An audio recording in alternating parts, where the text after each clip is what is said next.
Welcome to the Prince on Prince podcast featuring the Doctor. My name is Prince. And I'm Doctor! And we are two lifelong friends and Prince fans who bring you conversations about all things Prince, his music, his films, his inspiration, his impact. You name it, we've got you covered. First, quick note. Yes, my name really is Prince. Another quick note. My name is not the Doctor. My name is Terry, but we just thought that Prince on Prince podcast with the Doctor sounded a little bit better than the Prince on Prince podcast with Terry. Yeah, that's true. True. So today we are doing something very special. Doctor, you want to tell the people what we're doing? Yeah. So when we first had this idea about this podcast, we thought that it would be fun to have some, we planned out episodes that we both wanted to do, but we also thought it'd be fun to kind of have some surprise episodes for each other. And today we are doing a double episode. We're recording 2 episodes today. The first episode we're recording is the surprise episode that I have for you, Prince. The second, I think that you've got something for me. But first, mine. One of my favorite podcasts is called One Song. So this is Diallo Riddle, this is Luxury, and what they do is they'll take a deep dive on, as the title implies, one song. So they'll take an artist, both big Prince fans, by the way. They'll take an artist and they'll do a deep dive on one song. And they'll pull out the stems and talk about the musicology of it. And really, really cool podcast. If you haven't seen it, absolutely, you should check it out. It's well worth your time. These guys are great.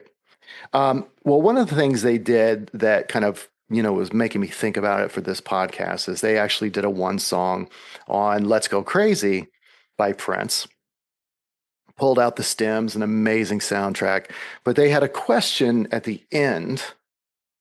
What song would you take off of Purple Rain? Right. I know. Blasphemous. It's hard to think, right? So what song would you take off of Purple Rain, right? This otherwise perfect album. What would you take off? And I got to thinking about that like, oh my God, that's a really hard question. So today, my surprise episode for you is the one song Homage. And we've talked a little bit about this. I've got some questions for you. We're going to be talking about some one song questions. And the first question that I have out of the gate for you is, what is the most important Prince song? And you can define importance however you want to. Yeah. That's a really good question to start with. And I thought about it, and my answer is based off of that's sort of like place where he was in his career at the moment, right? Okay. He had already seen some success, with some of his earlier albums, some better than others. But he hadn't completely crossed over. And so the film. You know what? Hold on. What are you thinking? Before you answer, I think what we need to do is I think we need to do an over-under on how much we're going to match. Because, and here's the thing, I already thought I knew what you were going to say, but now I'm not so sure. So let's see. We've got, so full disclosure, Prince and I have talked about these questions before. I've given him the questions so he can think about it. I'm not just going to ask him on the fly. He has not told me his answers, though. And I have not told him my answers. So here's what I think. Over under. How many of these are we going to agree on? And just for to prep everybody, here's the questions that we have. 1, the most important Prince song. 2, I don't want to spoil the questions. I'll just count them. Let's see. Don't spoil the question. Yeah. We've got 1, 2, 3, 4, 5, 6 questions. 6 questions. Okay. So what's the over under on how many of these we are going to agree on? I'm going to split it right down the middle and say 3.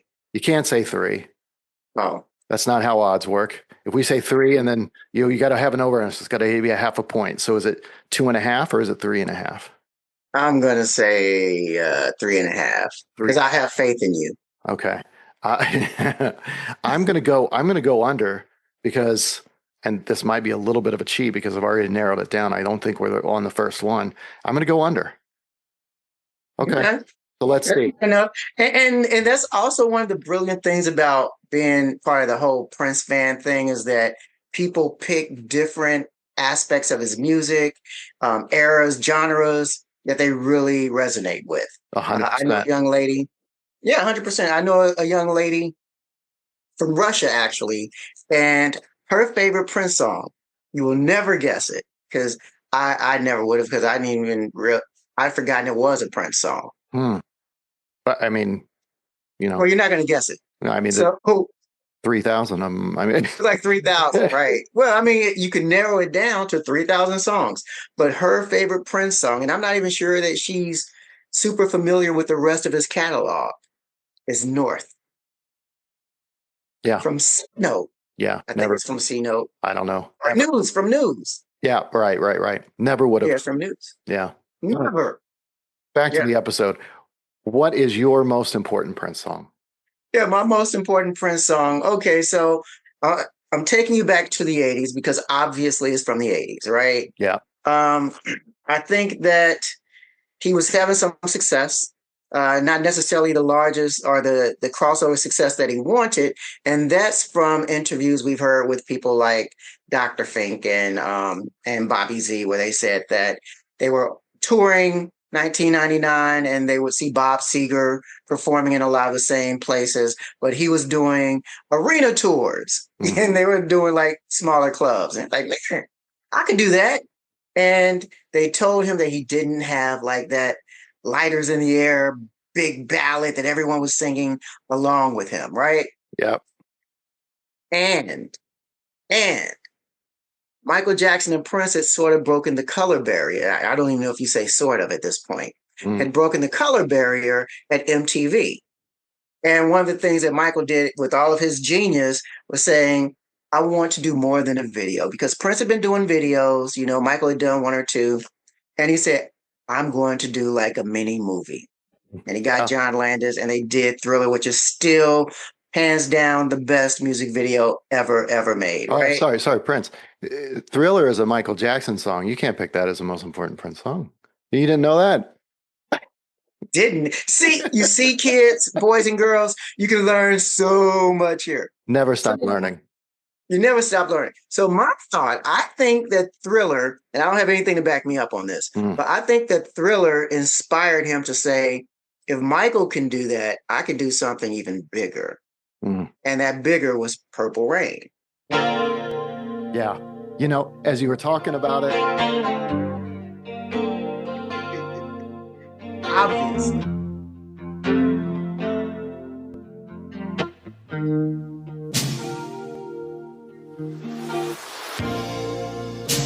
yeah.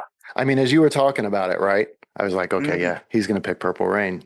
I You have didn't. to. So I had the album. I had the album, but I didn't think that you were going to pick Purple Rain off that. Well, it's not even my favorite song on that album. No. But the question is most important song in his Hmm. career. And ever since then, you associate the color purple with him.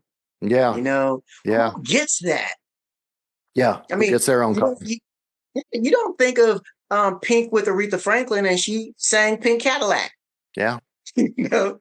Yeah. And he did Little Red Corvette. You don't think of Red, but he did Purple Rain, and you think of Prince. Yeah. And that's been covered by everyone. Dolly Yeah. Parton covered it.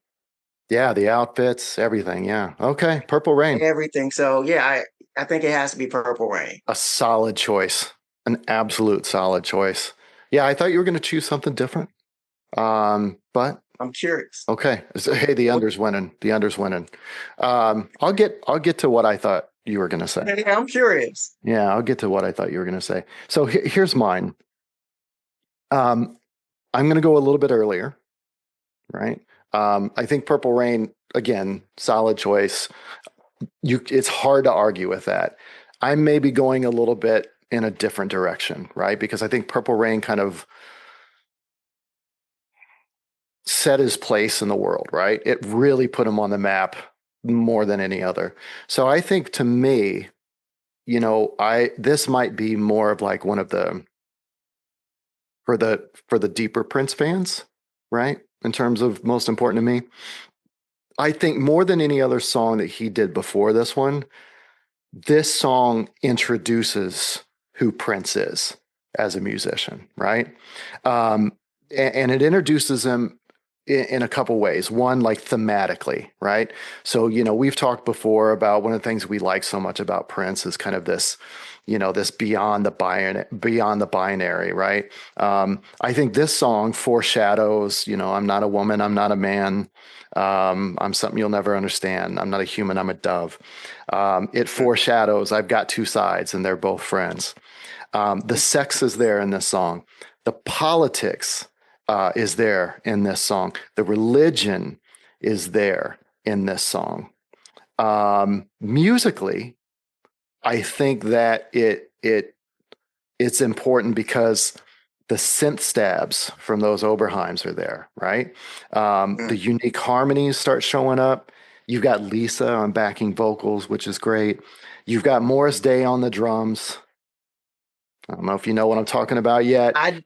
I did not know he was on drums on that. Yeah. So also on this album, this was the first album that had the first song, Private Joy, to utilize the Lin LM1 drum machine, which becomes so synonymous with that Minneapolis sound. So to me, the most important Prince song, and this might be a little bit of, I don't know, this might be a little bit controversial, but to me, the most important Prince song is Controversy.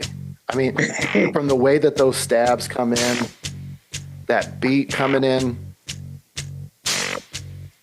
it's thematic, it's dramatic, And he's confident. Yeah. He is so confident. Yes. That guitar, that synth, it's just so good to me. So yeah, I mean, I think that song is a song to me that kind of really introduces Prince as a musician, Prince as a persona in a way that foreshadows what he's going to do in 1999, foreshadows what he's going to do in Purple Rain, Sign of the Times. Yeah, Controversy. Another solid choice. I remember reading that he said he thought that was a transition album for him because he wasn't really sure what to do after Dirty Mind. But Controversy, super solid. So here's something you may not know. In the album, Yes. in the album, there was a poster. Did you know about the poster? In the Controversy album? Album, yeah. God, I don't know if I remember that because I had it on cassette, right? Yeah, you had it on cassette. Yeah, cassette. If you bought the album, there was a poster of Prince in the shower, just in his drawers, just one of these moves. And I remember the first time I saw that poster, it was like over to one of my mom's friend's house. Like, why she got a poster of a naked man? But then I ended up buying the album, and then I had a poster of a naked man. Yeah, nice. Yeah, okay. And it what? Yeah, but he had his drawers on, so he wasn't naked. As far as I'm concerned. By the way, showers. Who showers with their drawers on? What's this man? You got to get. And I think he had a crucifix on too. I'm sure. I mean, he was clearly playing with that right there. And then, of course, in the song Controversy, where he does the Lord's Prayer. Yeah, he does the Lord's Prayer in there. He's just colliding it all. Mm-hmm. And it's sort of like Dirty Mind set it up, and then Controversy took it to another level. Yeah. The other thing, too, I want to say about Controversy, one of the things that I think is important about that song is, to me, the way that I read Controversy is that the controversy that he's singing about, right, is that anything at all that he's doing should be controversial, right? Should be.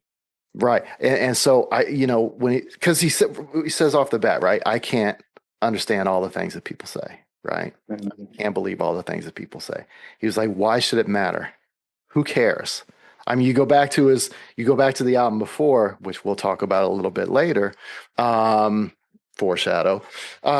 but you go back to that song before, and I think that what he's doing is he's saying this shouldn't be controversial, and all these boxes that you're trying to put people in is not worthwhile. And That's a and solid start.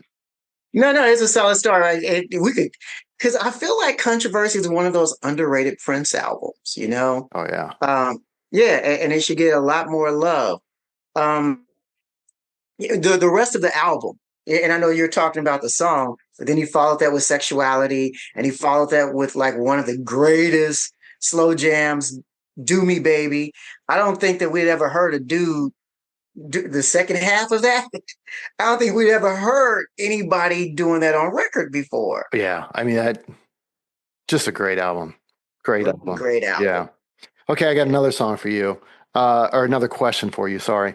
The second question in our one song but six questions episode. What is one Prince hit or popular song that, and I don't want to say that you could necessarily do without, but what is one Prince hit or one popular song that maybe you're just not the biggest fan of? Yeah, Speaking of I know. controversy, people are coming at you.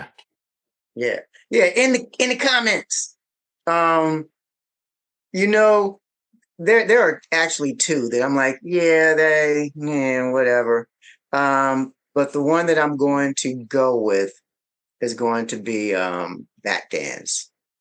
Mm, that's Back fair. Dance. Yeah. Yeah, that was for the Skrilla. Well, I don't know though. I don't know if that's the case.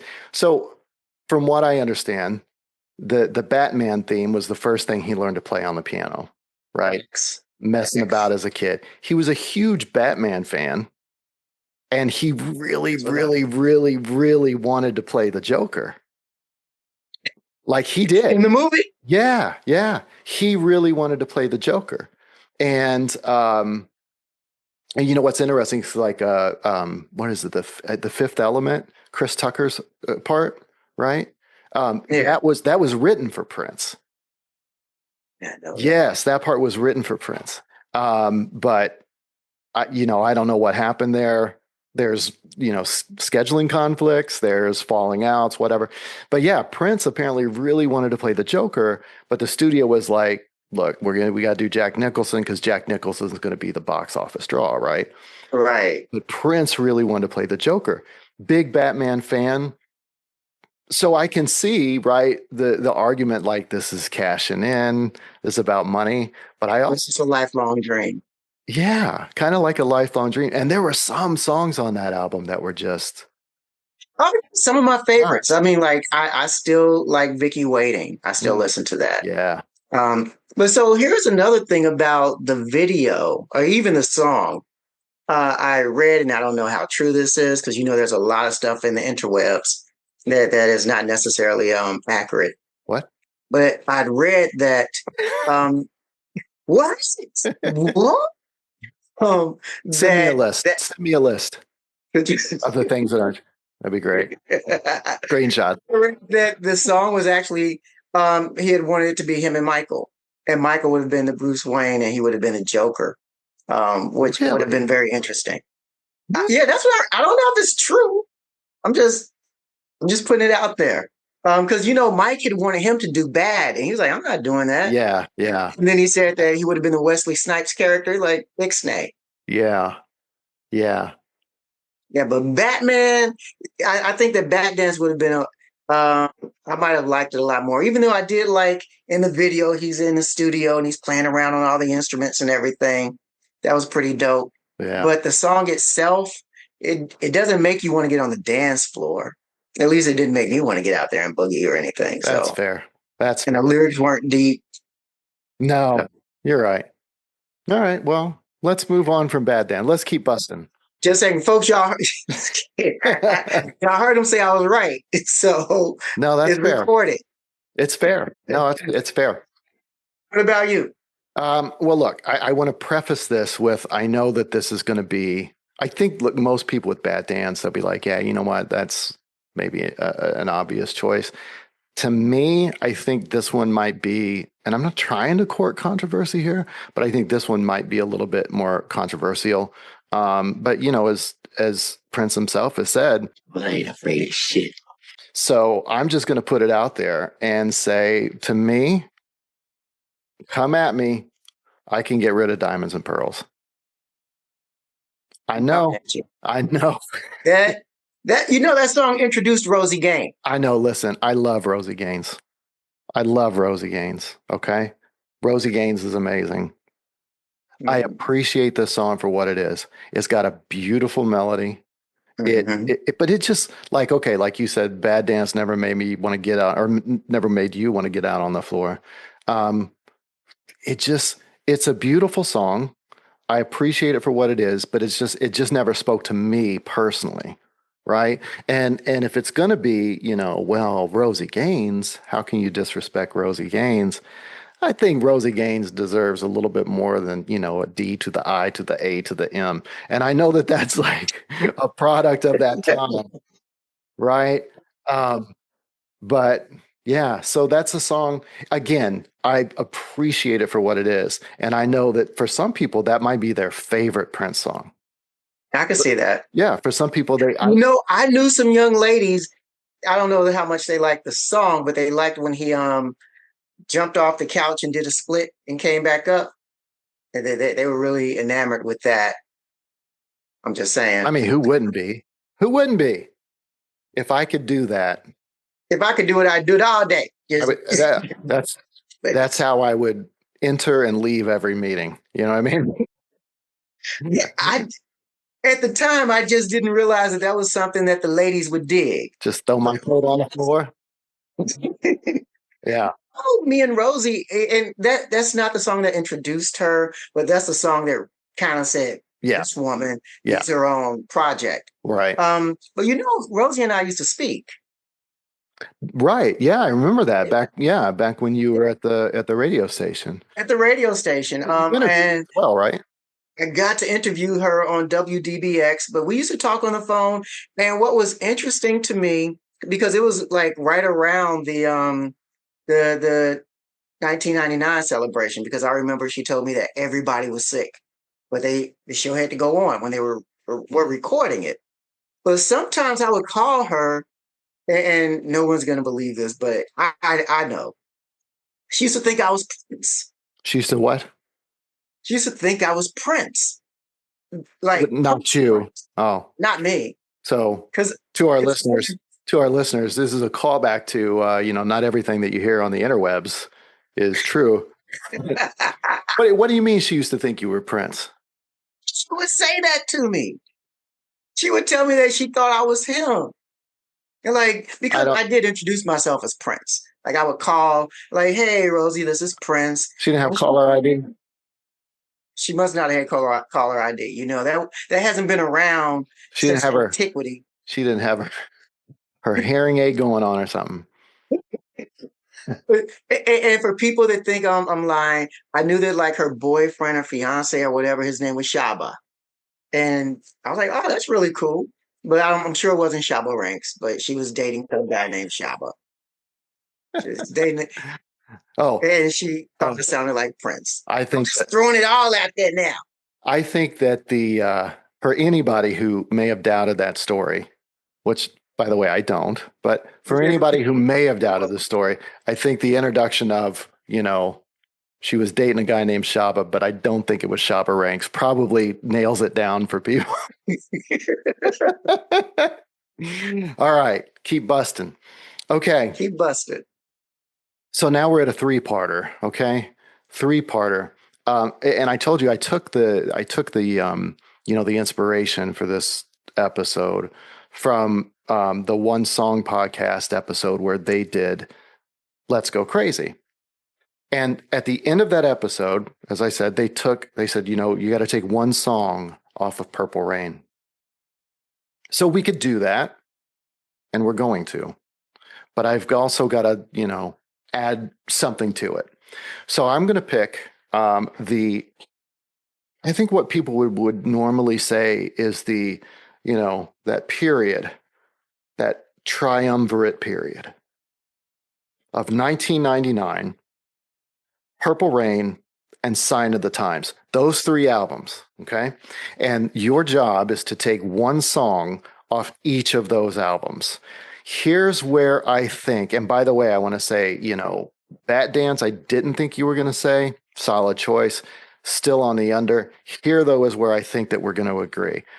I think we're going to agree on, Purple Rain, and I think we're going to agree on 1999. So I'll say that. Ready. So why don't we start with 1999? What song would you take off of 1999? Yeah, that's easy for me. All the critics love you in New York. I mean, I feel like I could just say that and that should be done with it. Yeah, and it wasn't that he didn't have a nice groove and everything, but it just still sort of felt like, oh, I need another song to me. And and I'm sort of contradicting myself. I heard that was written after his experience at the Roxy and performing on Saturday Night Live and everything. And then he wrote that song afterwards because everyone came out to check him out in New York. Mm. That's not what you had thought. No, I was wrong. But let me rephrase that. I was incorrect. You are wrong. To me, the obvious choice to get rid of on 1999 is Free. What's wrong with you? So here's the thing. It doesn't fit the album to me. It seems out of place, and I could just leave it anyway. That was and it was a great. I mean, I'm not trying to challenge your opinion about the album, but he had Vanity singing. I'm sure Jill Jones, yeah. And he was screaming. I feel like that was the first time where he did those kinds of screams. Hey, listen, man, I'm free to change my mind. And you're also free not. I'm not going to. That's right. I'm not going to. Yeah, you're also free not to. Well, man, I'm still winning. I'm still winning the under. Let's skip ahead to Sign of the Times. No, I still don't even know what my Sign of the Times song would be. What? You still don't know? It's such a perfect album. Okay. All right. Purple Rain. Purple Rain. Do you really want to do? You want to do Sign of the Times first? No, let's do Purple Rain. Okay. What would you get rid of on Purple Rain? Yeah, another one that was easy for me. Great song. I just felt that maybe it would have been better placed on their album, on the person that sang with him album. I would have preferred like a time song on Purple Rain, like The Bird or Jungle Love. That if you had just put chili sauce on there, but so you're thinking more of like a traditional soundtrack versus an album that accompanies the movie. Exactly. So, but I also get why they put the song on there, but I felt like it would have been better on the Apollonia 6 album. You're totally switching up the whole thing of Purple Rain by putting the time on there. But anyway, that's okay. Yeah, I would choose Take Me With You. If I have to remove one, it would have to be Take Me With You because I don't see any other songs that you let go of. Yeah, I agree. Yeah. I agree. So there we match, right? There we match. Yeah, it's a great song. It's central to the movie. It is central to the movie. In fact, they had him to write it specifically because they needed a song like that in the movie. Yeah. It's just, yeah. Here's the reason I would take it off. So I think that there's, the question of what else do you take off, right? Yeah. But so there were a lot of configurations of the Purple Rain album before, obviously this one gets released. And one of the earliest configurations had two songs on the album that didn't make the cut. One was Wednesday, right? That was the song with Prince and Jill Jones. And the other was Father's Song. And to me, my favorite of the two is Father's Song. I love Father's Song. Father's Song shows up in Computer Blue, though, some of those chord progressions, some of the melodies in here. But Father's Song, my favorite of these two, was replaced by When Doves Cry, which solid Oh, call, yeah, right? yeah, Solid call. yeah. That album would have been very different with Father Song Yeah. and not When Doves Cry. But in order to include Take Me With You, and this is why I might pull it, in order to include Take Me With You in that final running configuration, he edits two songs. He edits Computer Blue, the aforementioned, and one of my favorites, right? An underrated, Yeah, a great yeah. song. And he edits Let's Go Crazy. So the 12-inch Let's Go Crazy, quote unquote, special dance mix is the original Let's Go Crazy, right? That was on the album, but then was edited to make room for Take Me With You. So to me, musically speaking, Take Me With You cost about like 6 to 7 minutes of two of my favorite songs on that album. Right. And it's not like they don't exist anymore. They still exist. They're still Right. out there. But so yeah, I think that's why I would get rid of that one. Yeah. So now you make me think of another quick question, right? Um, do you think as many people would have bought the Let's Go Crazy single that had Erotic City on the background or on the B side if the full version was on the Purple Rain album? Hmm. That's a good question. That's a good question because the question then becomes, did people buy that for the extended version of Let's Go Crazy, or did people buy that? I'm going to say, not as many would have, but I'm going to say that it wouldn't have been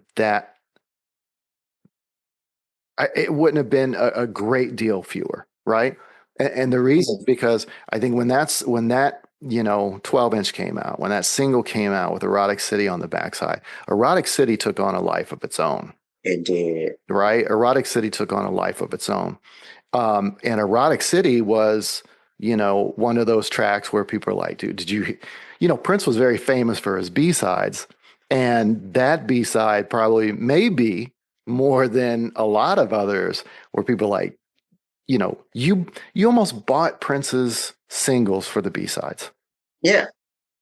See, so when did he become famous for his B-sides? Because I would argue, even though he had some decent B-sides before Purple Rain, I think 17 Days and Erotic City were when people said, you have to listen to these B-sides. Yeah. Yeah. I mean, I think, you can go back to like Horny Toad and stuff like that, I love Horny Toad. but I think when the B-sides became the thing, Yeah, like an event themselves. yeah, I'd say probably Erotic City. Yeah, because you could go to a club right now and play Erotic City. If that was the only Prince song you played was erotic, people would be happy. They were like, "Oh man, Yeah. that's Yeah. I mean, to me, Erotic City was like it's got the Parliament feel to it, right? mhm. It's got that production to it, that deep, nasty, just yeah. I mean, Smell that shit. That's nasty. it was just It's it's nasty." it's nasty. You can smell that shit. Yeah, I think it's Erotic City. Yeah, yeah, Okay. I do too. And yeah, I'm tangenting, and I'm going to stop in a second. Yeah, But because you you brought got up to the because I P know what you're Funk, trying to do. You're trying to delay. yeah, I'm kind of You're delaying a little trying to bit. delay on Sign of the Times. But oh man, so Erotic City was sort of inspired after he and Sheila E. went to a George Clinton concert, Oh, that and George tracks. Clinton did a version of it. It just wasn't nowhere near, in my opinion. No disrespect to the Funk Father, but it just didn't reach the same height. And part of it is that Erotic City, when it originally came out in '84, was just so bananas. And Yeah, so any kind of remake is hard to sort of compare to that. yeah. Okay, I'm not going to let you off the hook here. I know. You have to take a song off of Sign of the Times. I know. I figured it out. I figured it out. Um, and it's great in the Sign of the Times movie. The song is incredible in the movie. Okay. But A single or I, not? it was not a single. Okay. It was All not right. a single. All right. It could have been, and it's probably played on Quiet Storm formats all across the country. But the song that I would remove because I feel like he did more of that Oh. song and maybe even better in some other songs Mm-hmm. is Slow Love. Slow Love. Yeah. Okay. Slow Love. Yeah. Yeah. This surprises me because, you know, Prince and I big Prince fans. But I think if we have different grooves, right? If we have different tracks, um, I know you're the slow jam guy, right? I'm a romantic. Can I say? Yeah. I mean, you've got the neon, right? You're the wrong to me, and I think, like I dropped a few samples in there, but chlorine bacon skin, Mm, this kind of net, which by the way, is just an updated tricky that he did with Morris Day, kind of right? an updated tricky, yeah. It's yeah, Well, we yeah. don't know which one came first, or do we? Oh yeah, tricky. Tricky came before Yeah, Chlorine yeah, Bacon yeah. Skin? Uh-huh, yeah. Okay. Yeah. But I really, really like the funk. Like, Stare to me is an underrated Prince song. Yeah. Just that bass. So I'm surprised to hear you say Slow Love. I'm Yeah, that's surprised to hear true. you pick a ballad. I Yeah. am. Yeah. Well, he has Adore, he has Forever in My Life on there.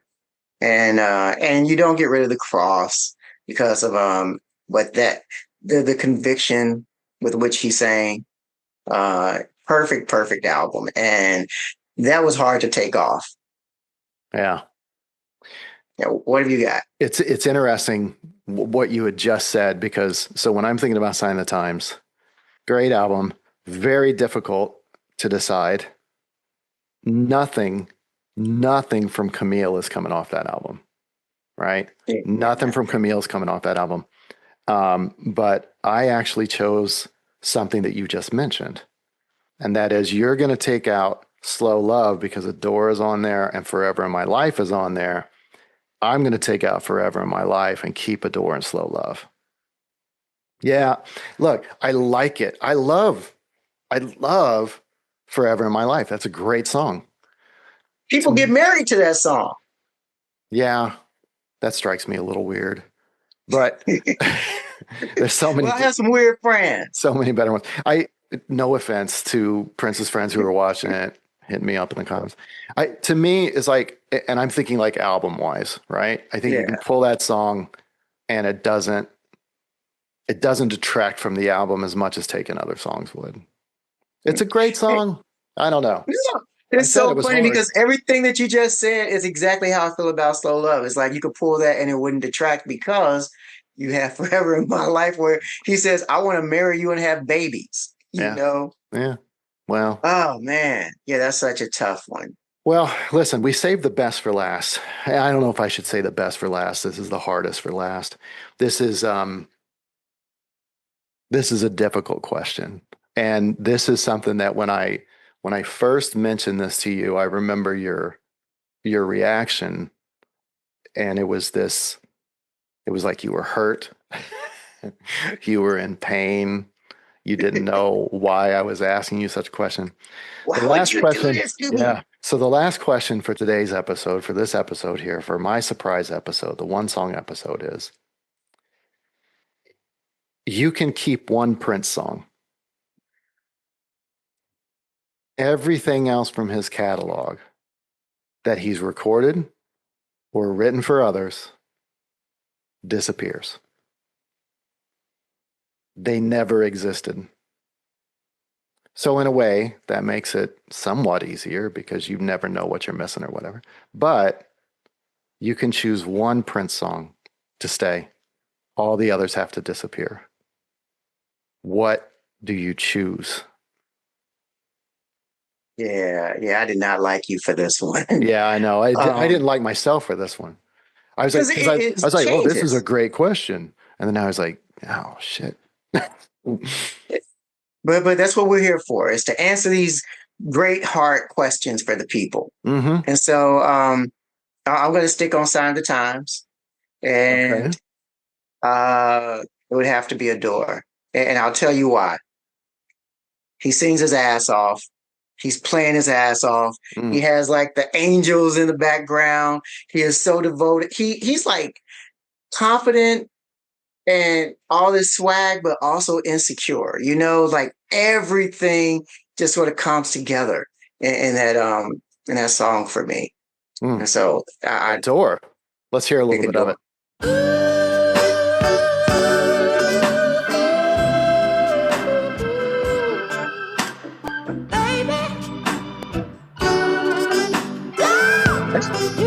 All right, I have to stop it just because you were doing that. That's so I don't know if that's you drink some Hennessy or you drink a nice glass of wine And or I don't know, but that song covers everything. you don't need to drink anything.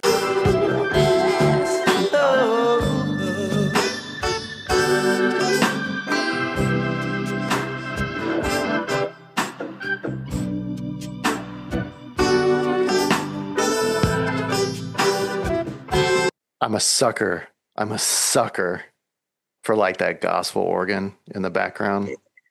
Sucker for that. Oh my God. That's a wow, great call. Yeah. I didn't think that you would choose that one. Honestly, I didn't think you would choose that one. You just called me romantic. Well, yeah, I didn't. No, I didn't call you romantic. I said you like ballads. let's set the record straight here. I yeah, I didn't think you choose. That's a solid choice, though. It's hard to argue with that one. That is such a great song. Such a great song. Yeah, but I have a feeling you got a good one too. Yeah, I didn't choose. I didn't think you would choose that one. Hmm. But what were you thinking I might choose? I was honestly thinking that we were going to maybe hit on the same one. I should have, I should have thought that you were going to go with a ballad.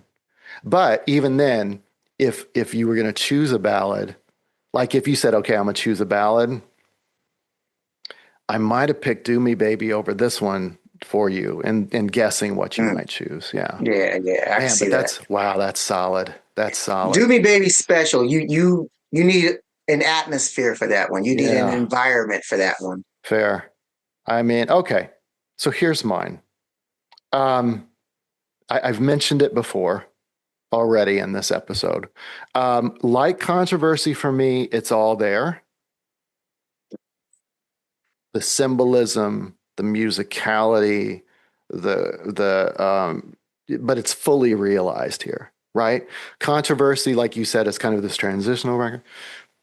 This one, it's fully realized. The symbolism there, the elevator, Dr. Everything, Pills and Thrills, and Daffodils. It's a rock song, it's a funk song, it's a pop song, it's a dance song, it's a ragtime song, which is nuts, right? Yeah. The Oberheim sensor in play, the Lynn LM1, the Revolution is there. The ultimate opener to me, instantly recognizable from the first note that you hear.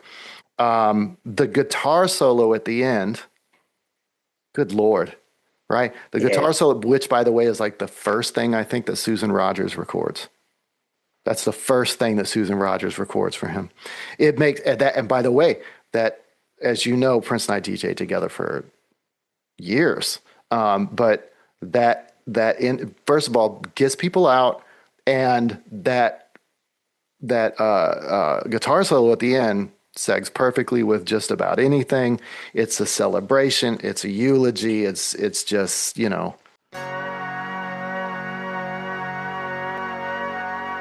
Dearly beloved, we are gathered here today to get through this thing called life.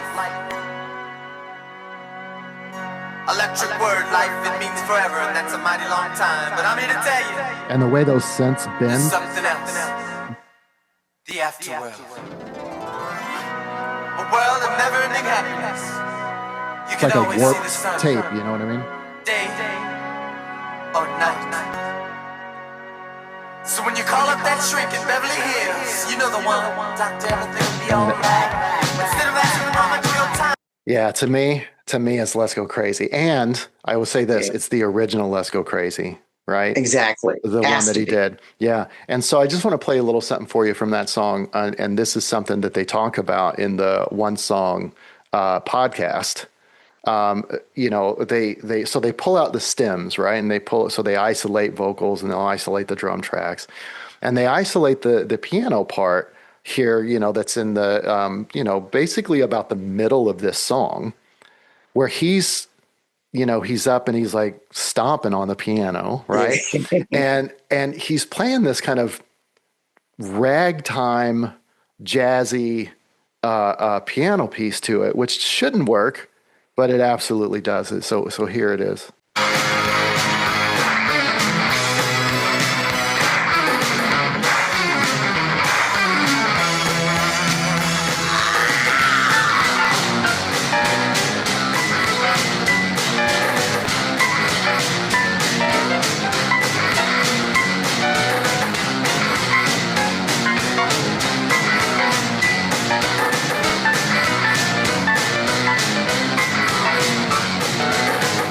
I mean, that's nuts, right? That's absolutely nuts.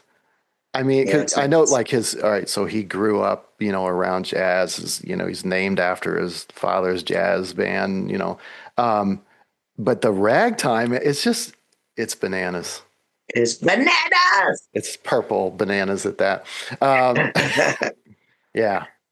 So over under, I win You that. do. It's surprising that we only had one in common. I thought Well, we I were. learned something. I'm listening. I'm listening. What'd you learn? I want to know what you learned. No, I learned that you tend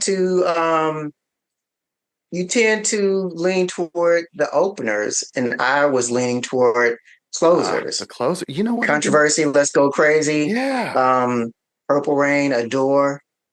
Is it the So recency and latency bias that's going on here?